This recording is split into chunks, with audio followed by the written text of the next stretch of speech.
Praise the Lord, puji Tuhan. Hari ini saat teduh ulang tahun yang kedua. Saya jadi ingat waktu tadi awal-awal kita mulai, makanya Anda menunggu juga. Tentunya teknologi itu selalu comes with all the troubles. Pasti ada juga masalah teknis dan sebagainya. Jadi ingat nostalgia 2 tahun lalu pertama kali kita adakan saat teduh itu belum ada di YouTube, adanya di Instagram. Lalu tidak terrekod pula karena memang kita nggak menyadari ini akan jadi apa. Hanya mau memberkati, mengajarkan orang untuk berdoa. Orang-orang ribuan keluarga saat teduh mulai dilahirkan hari itu. Ternyata Tuhan itu bekerja dengan dahsyat sekali. Sampai hari ini kita patut bersyukur ya. Nanti setelah doa berkat selesai, jangan off air dulu. Anda jangan sampai meninggalkan tempat karena kita nanti akan sama-sama nyanyi happy birthday kepada keluarga saat teduh. Tapi sekarang mari kita buka firman Tuhan dulu. Saya kasih judul, jangan khawatir, ada Bapa. Ya, jangan khawatir, ada Bapa. Don't worry, ada Bapa di sorga. Sebuah pesan yang sama dari ayat-ayat ini saya khotbahkan di saat teduh bersama yang perdana. Tapi nggak ada rekodnya hari ini. Karena itu saya khotbahkan dari ayat-ayat yang sama lagi. Kalau Anda tidak ada di sana waktu saat teduh bersama dilahirkan. Ini adalah pesan 2 tahun yang lalu, tapi dengan pewahyuan yang fresh untuk hidup kita hari ini, yaitu di kitab Matius pasal yang ke-6, ayat ke-25 sampai 34. Saya bacakan hal kekhawatiran. Karena itu aku berkata kepadamu, janganlah khawatir akan hidupmu, akan apa yang hendak kamu makan atau minum, dan janganlah khawatir pula akan tubuhmu, akan apa yang hendak kamu pakai. Bukankah hidup itu lebih penting daripada makanan, dan tubuh itu lebih penting daripada pakaian? Pandanglah burung-burung di langit, yang tidak menaburkan, tidak menuai, dan tidak mengumpulkan bekal dalam lumbung, namun diberi makan oleh Bapamu yang di sorga. Bukankah kamu jauh melebihi burung-burung itu? Siapakah di antara kamu yang karena kekhawatirannya dapat menambahkan sehasta saja pada jalan hidupnya? Dan mengapa kamu khawatir akan pakaian?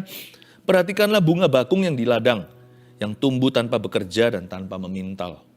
Namun aku berkata kepadamu, kata Yesus, Salomo dalam segala kemegahannya pun tidak dapat berpakaian seindah salah satu dari bunga itu. Jadi jika demikian Allah mendandani rumput di ladang yang hari ini ada, dan besok dibuang ke dalam api, tidakkah ia akan terlebih lagi mendandani kamu, hai orang-orang yang kurang percaya? Sebab itu janganlah kamu khawatir dan berkata, apakah yang akan kami makan, apakah yang akan kami minum, dan apakah yang akan kami pakai? Semua itu dicari bangsa-bangsa yang tidak mengenal Allah. Akan tetapi Bapamu yang di sorga tahu bahwa kamu memerlukan semuanya itu. Tetapi carilah dahulu kerajaan Allah dan kebenarannya, maka semuanya itu akan ditambahkan kepadamu. Sebab itu janganlah kamu khawatir akan hari besok, karena hari besok mempunyai kesusahannya sendiri. Kesusahan sehari cukuplah untuk sehari. Katakan amin dengan segenap hati. Ayat 25 saya jelaskan hal kekhawatiran.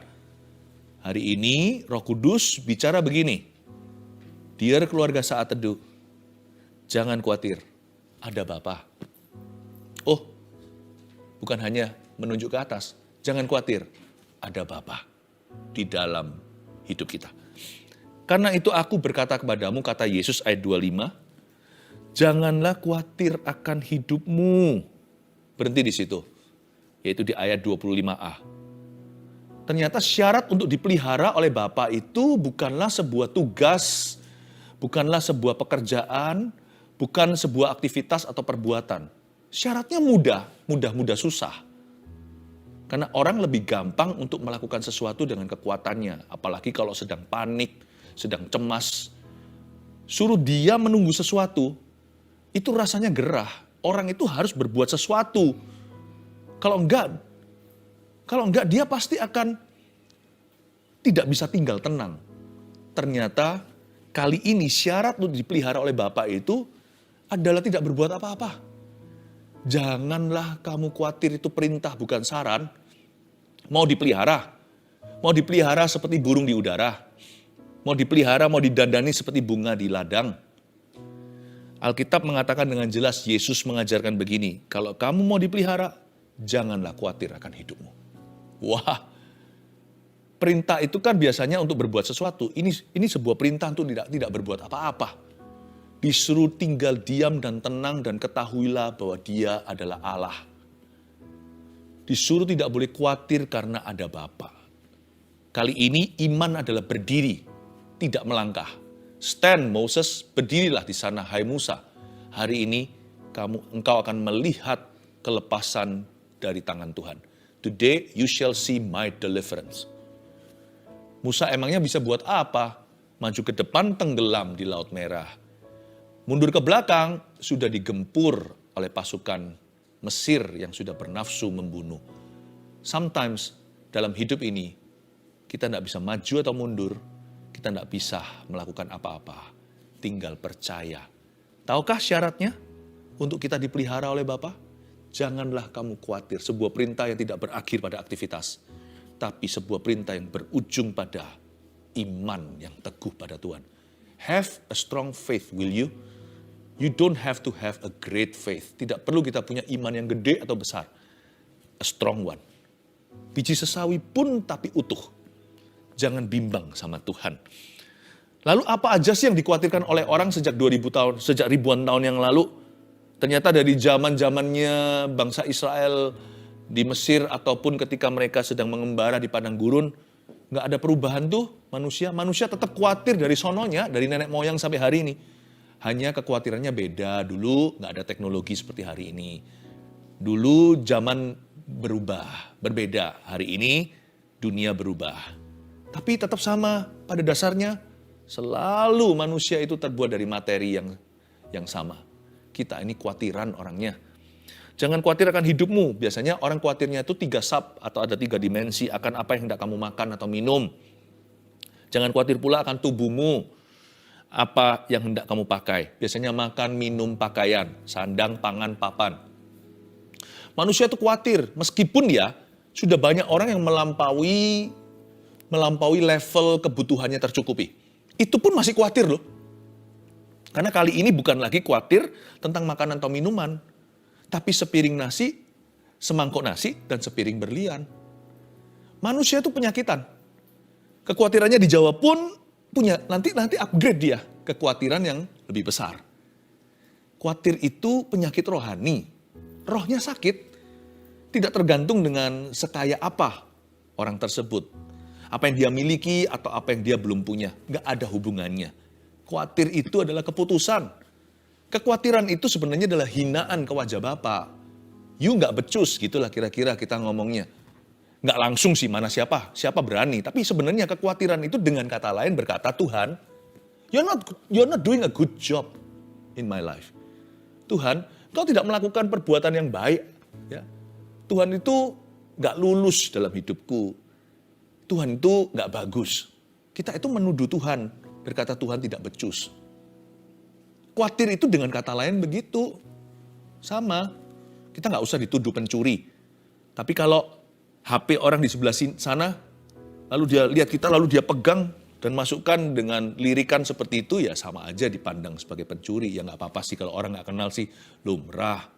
Dunia ini atau bumi ini penuh trauma. Tapi kalau orang itu sudah kita kenal, lalu dia begitu, wah, kita bisa tersinggung ya, karena Tuhan juga kita singgung berkali-kali lewat kekhawatiran.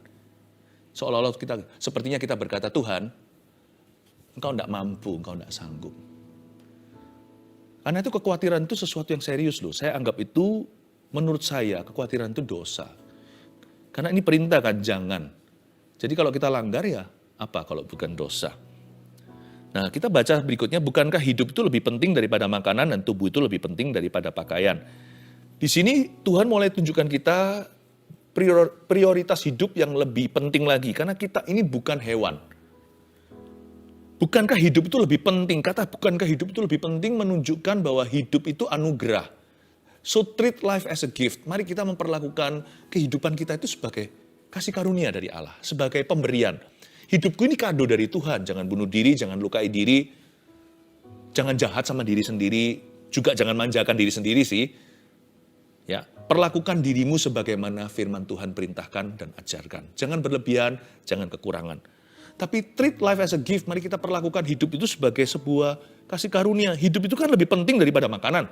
Tubuh itu lebih penting daripada pakaian, namun demikian tidak untuk hewan.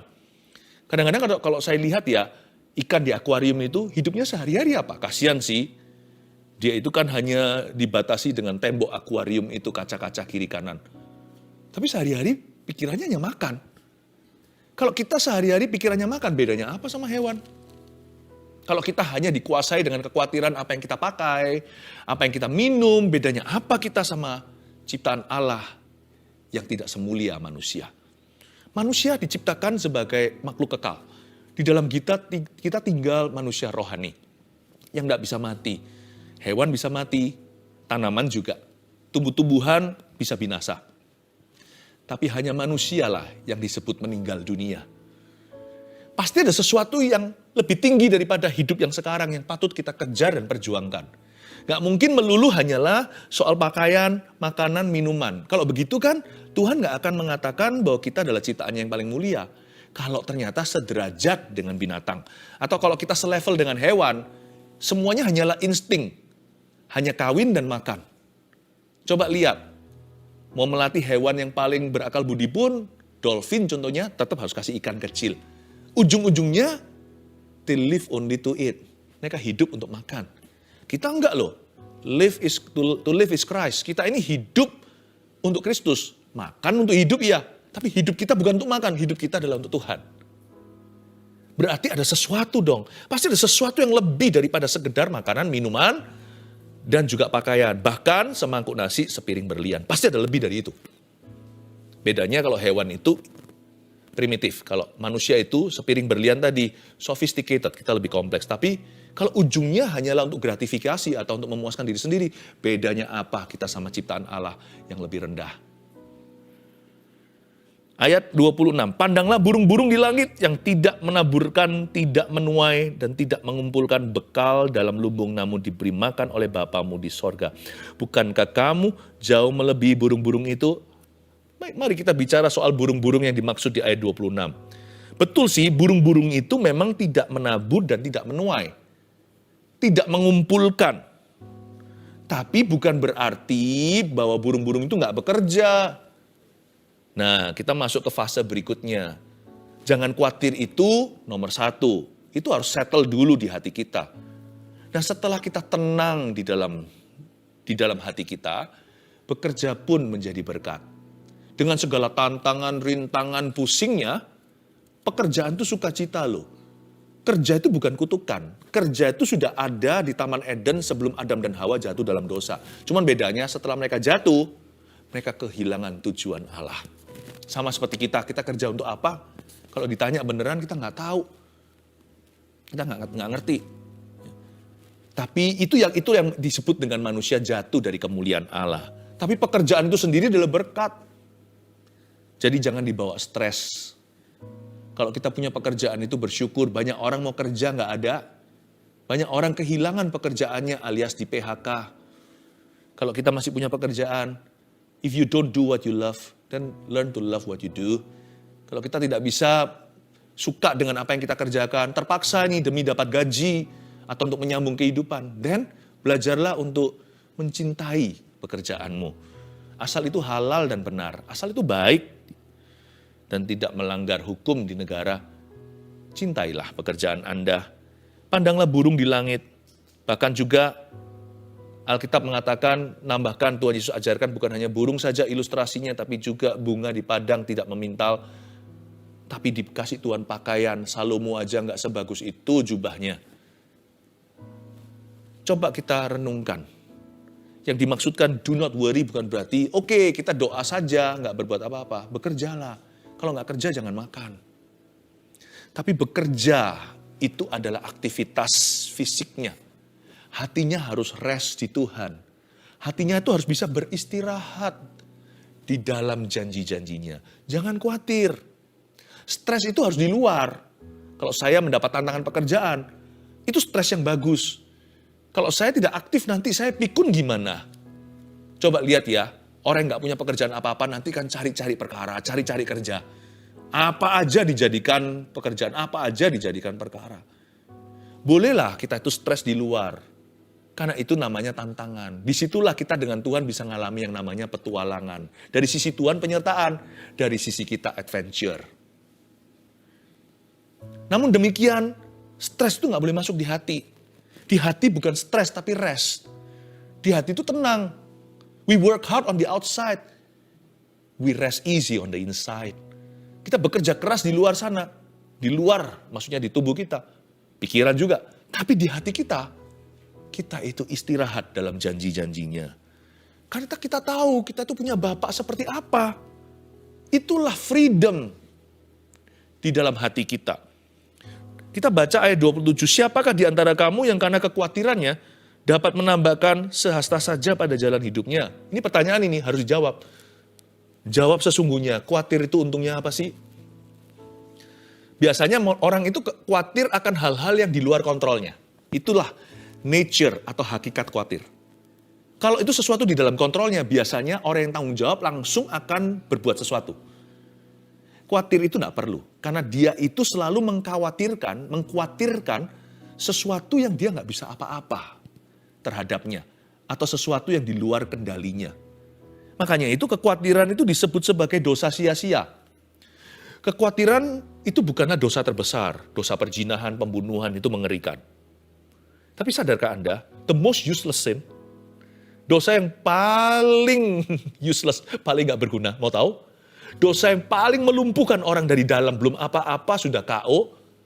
KO-nya itu loh, knock out, atau dia itu kalah sebelum mencoba. The most self-defeating sin, dosa yang paling mengalahkan dirimu sendiri, dari dalam dirimu, adalah kekhawatiran. Makanya khawatir di sini itu direndahkan. Di ayat 27 Tuhan tanya sesuatu yang sangat pintar sekali. Coba ya, siapa di antara kalian yang karena khawatir bisa menambahkan sesuatu dalam hidupnya? Kalau bukan justru jadi penyakitan. Ini yang disebut menjaring angin. Khawatir itu results in nothing. Khawatir itu tidak menghasilkan apa-apa. No buah, zero. Nol, tidak ada hasilnya. Kalau kita mau main tenis dan skornya kosong, khawatirlah. Kalau kita mau main sepak bola tidak pernah gol, nggak bisa menggiring bola itu ke arah gawang lawan, ya khawatir itu. Khawatir itu nggak ke arah mana-mana. Dan mengapa kamu khawatir akan pakaian? Ayat 28, perhatikanlah bunga bakung di ladang yang tumbuh tanpa bekerja dan tanpa memintal. Namun aku berkata kepadamu, Salomo dalam segala kemegahannya pun tidak berpakaian seindah salah satu dari bunga itu. Ini Tuhan bukan membanggakan baju atau fashionnya. Tuhan lagi memberitahu, Tuhan itu nggak buta. Bapak kita itu ngerti prioritas Bapak kita, Allah pencipta semesta alam itu tahu membedakan mana orang, mana hewan. Dan Tuhan itu mengerti apa yang kita butuhkan. Ayat 30, jadi jika demikian Allah mendandani rumput di ladang yang hari ini ada dan besok dibuang dalam api. Ini prioritasnya dia. Inilah yang disebut God's priority. Tidakkah ia akan terlebih lagi mendandani kamu, hai orang yang kurang percaya? Kalau kita belajar to treat life as a gift atau memperlakukan hidup sebagai kasih karunia, maka kita juga belajar untuk menjadi orang yang generous atau yang murah hati. Orang yang kaya dalam syukur. Orang yang murah hati sama orang lain, jangan pelit cinta, pelit waktu, pelit bantu. Bahkan pelit harta. Janganlah. Kalau kita punya kesempatan berbuat baik, itu adalah kesempatan emas loh. Emas itu mahal. Apa yang sama mahalnya dengan emas? Kesempatan emas. Apa yang tidak bisa dibeli sama emas? Kesempatan emas. Kalau orang yang kita kasih, yang tidak pernah kita cintai, kita abaikan terus tiba-tiba mati, seluruh emas ya diberangkas, tidak bisa beli 1 menit lagi dengan orang tersebut yang kita sesali. Kok kita selama ini tidak memperhatikannya? Apa yang lebih mahal dari emas per gram? Kesempatan emas. Kalau kita ada kesempatan untuk bisa mendandani orang lain. Dan juga jangan pelit, ada orang yang suka menyiksa dirinya sendiri. Pokoknya dia mau lebih kaya, karena dia khawatir, dia kira nanti lumbungnya kalau penuh, lumbungnya banyak, dia lebih terjamin hidupnya. Lalu dia kumpulkan semua. Makan pun selalu makan yang instan. tidak mau yang bergizi. Kenapa? Dia kumpulkan untuk apa juga nggak ngerti. Tentu hidup harus punya prioritas. Hidup itu ada budgetingnya lah ceritanya kalau soal finansil. Karena janganlah kita itu pelit juga terhadap diri sendiri. Foya-foya juga bukan jalan Tuhan. Mari bijaksana. Ada orang tertentu yang suka menyiksa diri demi kaya. Itu juga percuma. Itu berarti bentuk kekhawatiran juga. Itu bentuk kekhawatiran. Mungkin karena orang itu mengingini sesuatu dia belum miliki. Lalu dia siksa diri. Janganlah begitu. Jadi orang itu, mari kita yang balance di dalam mengikut Tuhan. Mari kita belajar untuk bisa punya prioritas dulu. Nanti kita akan diajari di bawah-bawah prioritasnya apa, oke? Kita lanjut ayat 31, sebab itu janganlah kamu khawatir dan berkata, apakah yang akan kami makan? Apakah yang akan kami minum? Apakah yang akan kami pakai? Semua itu dicari bangsa-bangsa yang tidak mengenal Allah. Akan tetapi Bapamu yang di sorga tahu bahwa kamu memerlukan semuanya itu. Semua itu dicari bangsa-bangsa yang tidak mengenal Allah. Begitulah hidup yang di luar Tuhan, selalu ujungnya makan, minum, pakaian. Benar. Paling-paling yang paling mulia di antara orang-orang yang di luar Kristus adalah charity atau amal sosial. Ya. Itu pun amal sosial juga hanyalah untuk menambal sesuatu yang fisik, tidak bisa menyelamatkan jiwa orang. Keluarga saat teduh yang saya kasih, janganlah kita hidup seperti bangsa yang tidak mengenal Allah. Semua itu dicari oleh mereka. Hiduplah dalam dimensi kerajaan Allah, ayat 33. Tetapi carilah dahulu kerajaan Allah, dan kebenarannya, maka semuanya itu akan ditambahkan kepadamu. Tunggu dulu, Pastor Philip. Carilah dahulu kerajaan Allah itu dan kebenarannya, baru semua ditambahkan kepada saya. Ini justru ayat yang selalu membuat saya tertuduh. Kalau saya ngelembur di kerja, aduh duniawi aku ini. Nanti kalau saya mainan sama keluarga saya, terlalu lama sama mereka, saya merasa, kok keluarga jadi berhala ya? Kok saya gak masuk ke ruang doa saya dan sembahyang? Seolah-olah sepertinya Tuhan itu selalu jadi musuh apapun yang kucintai di hidup ini. Dengan ayat ini, carilah dahulu, kayaknya Tuhan itu cemburu. Dikit-dikit, ayo, kenapa gak sama aku? Nanti kalau ada orang yang belajar untuk ujian, waktu saat teduh, isinya adalah sorry melulu. Sorry ya Tuhan, aku belajar terus dan sebagainya. Aku melupakan bersekutu denganmu. Salah tafsir, Tuhan itu tidak jadi oposisimu. Segala sesuatu yang Anda bisa lakukan, bahkan usahakan hari ini, apalagi berkat-berkat yang sudah tidak bisa disangkali, itu semua datangnya dari Tuhan, dari Bapa yang kekal. Ini bukan ayat yang menjadikan segala sesuatu dalam hidupmu itu adalah saingan bagi Tuhan. Atau Tuhan selalu menjadi saingan semua yang Anda sukai dan nikmati. No. Ini ayat justru ajarkan pada kita. Kalau kita itu kerja lembur, do it for the Lord. Carilah dahulu kerajaan sorga dan kebenarannya itu berarti bahwa Yesus dan kebenarannya kemana-mana di hidupmu. Ke sekolah, ngelembur kerja. Tahukah Anda kalau Anda bekerja dengan baik dan pekerjaanmu berhasil, itu untuk kemuliaan Tuhan.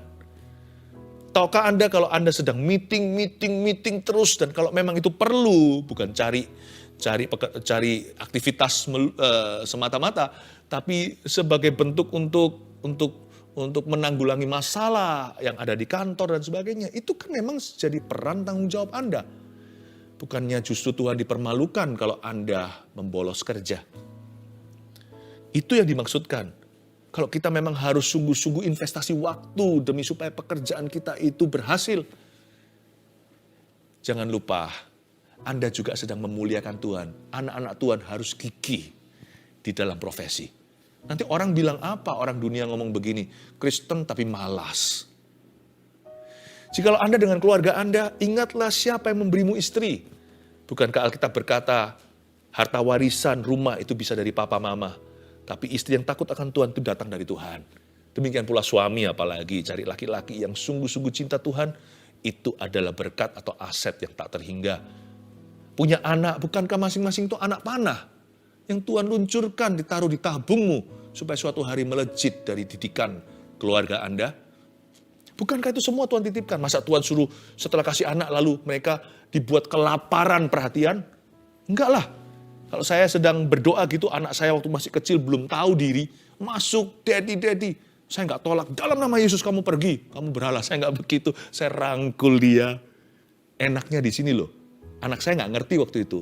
Sekalipun sekarang pun sudah ngerti pun kalau mereka masuk ada perlu. Saya lapang dada, saya buka lengan dan tangan. Kenapa? Kalau mereka masuk itu, mereka bukan hanya datang ke saya. Ada Tuhan, ada Bapa di hidupku. Yang ngerangkul mereka begini itu, bukan hanya saya Bapaknya di bumi, tapi Bapa mereka yang di sorga merangkul kami. Life becomes complete.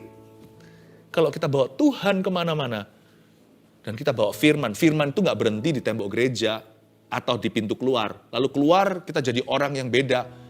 Hidup kita melanggar firman, tidak sesuai dengan firman Allah. Enggak, saya bawa firman Tuhan dalam parenting, kita bawa dalam pekerjaan, kita bawa dalam studi sekolah, kita bawa dalam segala activity.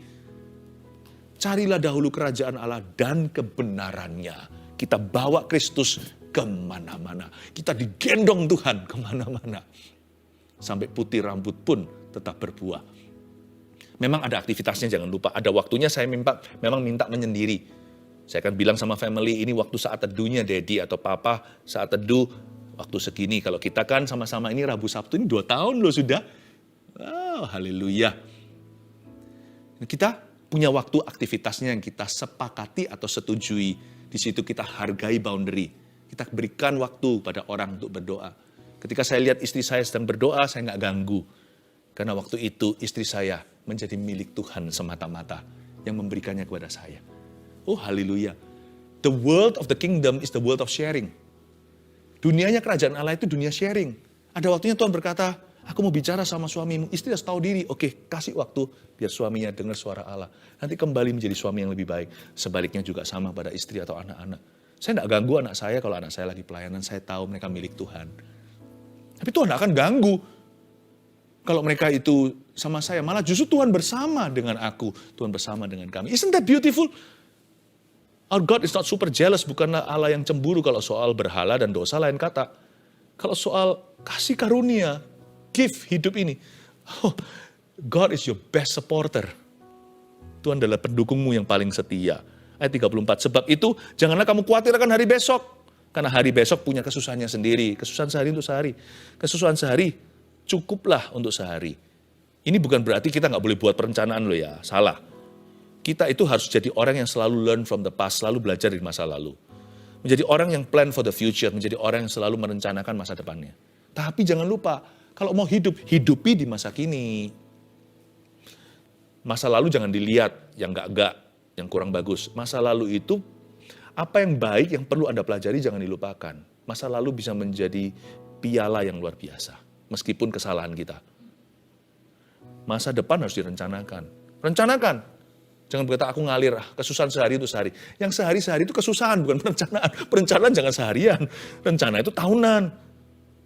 Kamu sekolah gimana? Kalau orang sekolah SMP, SMA, SD, elementary, high school, harusnya punya pikiran university. Orang kuliah juga harus punya pikiran karir dong. Orang pacaran harus punya rencana menikah. Pertanyaan kapan mau menikah harus bisa dijawab minimal oleh sang pria.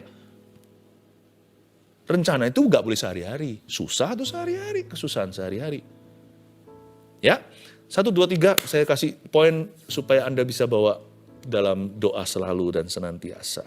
Apa aja yang kita pelajari hari ini saya review dan saya rangkumkan begini. Yang pertama, jangan khawatir ada Bapa. Karena nomor 1, kita punya seorang Bapa yang memahami kebutuhan kita. Haleluya. I love this. This spells freedom in my life. Ini terasa seperti freedom di dalam hati dan jiwa saya. Kita itu loh, punya seorang Bapa di sorga yang sangat memahami kebutuhan kita. 2, gantikan kekhawatiran dengan visi kerajaan sorga untuk hidup kita. Kunci katanya terletak pada kata replace. Bukan melenyapkan kekhawatiran, susah sih terus terang, saya sudah mencoba. Gantikan, bukan disingkirkan, nggak bisa disingkirkan. Kalau saya nganggur, saya pasti akan khawatir. Kalau saya fokus pada diri sendiri, saya pasti akan khawatir. Mau tahu kenapa saya nggak bisa khawatir? Oke, contohnya Rabu Sabtu malam gini, saya nggak bisa khawatir tentang hidup saya melulu. Karena saya memikirkan keluarga saat teduh. Dengan kita mengisinya dengan sesuatu yang dari Tuhan atau sesuatu yang sifatnya bukan diri kita. Sesuatu yang jelas-jelas adalah bernilai kekal dan demi kerajaan sorga untuk Tuhan dan untuk orang lain. Cinta jiwa-jiwa, saya telah menggantikan ruang khawatir di hidup saya itu, sebagian besar sahamnya sudah beda shareholdernya. Dulu saya khawatir tentang diriku. Udah habis kekhawatiran saya terjawab pun masih khawatir yang ekstra lagi. Kalau nggak ada yang bisa dikhawatirkan, saya masih bisa mengkhawatirkan kekhawatiran. Saya khawatir nanti kalau saya khawatir gimana? Dasar orang memang kalau sudah khawatiran ya kan? Saya gantikan itu. Saya nggak nganggur. Saya ganti dengan apa? Saya ingin sekali bersama dengan gereja Mawar Sharon tercinta. Untuk mendirikan 1000 gereja lokal yang kuat untuk mengembalakan jiwa-jiwa dan memuridkan mereka di sana. Tuhan kehendaki, Tuhan izinkan 1 juta jiwa. Mereka dewasa, berbuah-buah lebat. Udah, tugas kita nggak muluk-muluk, cuman sampai situ. Lebih dari itu 10 juta orang, 100 juta orang, 1 miliar orang, seluruh bumi penuh kemuliaannya, mungkin sudah bukan jangkauanku. Itu saja membuat seumur hidup saya penuh, sibuk, nggak ada ruang nganggur. Gantikan kekhawatiran kita dengan visi kerajaan sorga untuk hidup kita. Apa visimu? 3. Tadi yang saya sudah jelaskan, tinggal tuliskan aja kalimat hikmatnya. Rencanakan masa depan, namun hidupi masa kini. Lihat tuh orang di kanan kirinya, anaknya kalau masih kecil beranjak dewasa, dia nggak selamanya kecil loh ya. Nikmati. Orang tuanya masih ada, nikmati. Nggak selamanya mereka bersama dengan kita. Usahakan. You live today. Live to the fullest. Jesus loves you so much. Akhir kata, don't worry. Ada Bapa. Bukan don't worry, be happy. Jangan khawatir, ada Bapa. Kalau Anda berada bersama dengan orang lain, Anda mendengarkan saat teduh ini, Anda bisa katakan pada kiri kanannya, jangan khawatir ya, ada Bapa. Kalau Anda sendirian, katakan pada diri sendiri seperti ini, tepuk dadanya dan berkata elus-elus di sini. Jangan khawatir ya, ada Bapa. Haleluya.